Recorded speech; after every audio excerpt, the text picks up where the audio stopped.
Well, Texas gun owners are testing the limits of the state's gun laws. They're rallying at the Alamo in San Antonio. More than 1,000 people turned out there armed with rifles and shotguns. And that's also where we find our Heidi Jo Castro. So, Heidi, what is this rally all about? Well, Jonathan, earlier today, as you said, there was just a sea of armed protesters here. More than 1,000 people armed with rifles, shotguns, anything that qualifies as a long gun in Texas. And that basically is anything with a long barrel. And they were loaded weapons as well. These protesters showed up to, in their words, normalize the sight of these loaded weapons in public, which under Texas state law is legal.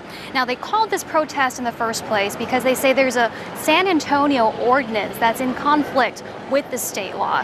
They discovered that when 3 of their members, their pro-gun members, were cited for disorderly conduct outside of a coffee house just a short time ago because they were sitting there with their rifles armed, and police did a citizen's arrest of them. Well, they called this rally in protest of that, also to show the world, in their words, that these gun owners can be nonviolent and peaceful while still taking up their Second Amendment rights. Jonathan? So, Heidi, what do they say about all the tourists out there, though, who are honestly concerned about seeing people walking around with guns? Do they not think this maybe just the image alone of people carrying large guns like this maybe hurts their cause?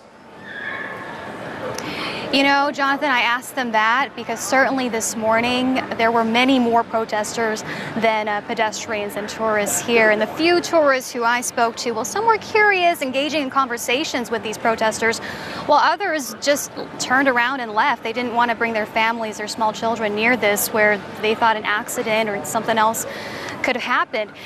But when you ask the protesters themselves, you know, how is this furthering their cause? Well, they say just that visibility, especially in a place as iconic as the Alamo here in Texas, kind of adopting that language of romance dating back to the Battle of the Alamo in 1836. Well, they think that all contributes to their image, and they do see this as a revolution, much like the Texas Revolution.